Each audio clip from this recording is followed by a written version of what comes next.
You want to talk about government hypocrisy. What is one thing that we have consistently heard from both Democrats and Republicans since 9/11, but probably even before then? If there's one thing they know for sure, it's that fundamentalist Islam and Sharia and all of that, it's unacceptable. Doesn't matter if it's Sunni, if it's Shia, if it's, Wahhabi? I was going to say wasabi, but I don't think that's it. So no matter what, look, if you're abiding strictly by the Quran, that's extremism, that's fundamentalism, that's not okay. Now, you guys know my take on that. I think fundamentalist religion of any stripe is absolutely insane. But one thing I know for sure is that the United States government is definitely not okay with hardline Islam.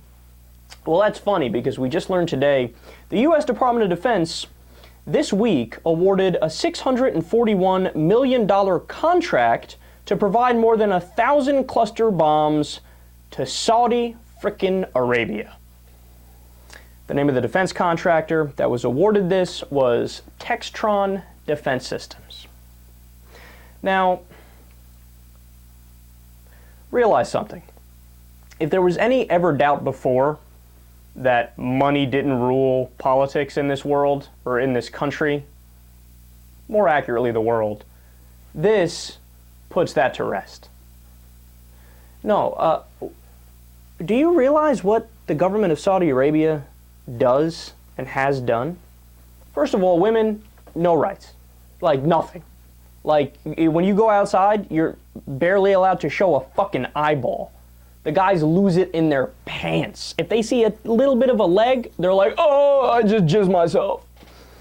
And forget it. So women's rights gone. You want to talk about a justice system?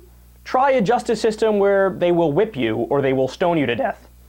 I mean, what you have there is probably the closest thing to actual Sharia being implemented. But the United States government, which claims to hate hardline Islam, They just gave them 1,300 fucking cluster bombs. Now let me ask you a question. Under what scenario would Saudi Arabia using cluster bombs be okay? Now remember, 16 of the 19 hijackers from 9/11, or was it 17, where were they from? Saudi Arabia. And our response was, well, clearly we have to invade Iraq. Wait, what? That doesn't make any sense. Oh, okay, I understand. Well, Afghanistan too. But Saudi Arabia are the people that attacked us. What are you talking about? I mean, look at this, man. As long as you have a functional relationship when it comes to business, which is exactly what this is about, Saudi Arabia has a tremendous amount of oil. So our corporations and the rich people in our country love them, no matter how backwards they are in their society. So since that's the way things are, we turn a blind eye to their blatant violation of human rights, and we will sell them cluster bombs like it's nothing. That is one of the last governments on this planet I would want to have cluster bombs. And remember, cluster bombs, even if it wasn't a hardline Islamic government, do you realize what cluster bombs are? They're exactly what they sound like. It's a bomb that has like more bombs inside of it. And when you attack, there's like bombs all over the place and death and things all over the place. Including, the article specified that they could even get through some tanks. They could pierce, like, counter-artillery that is really strong and anti-attack vehicles, if you will. They can pierce right through them. But what could go wrong? Go ahead, give it to the Saudi Arabian government. The only scenario I can imagine of them ever having to use it is, one, if there's somehow at some point in the future a popular uprising in their population, they would use it against their own population.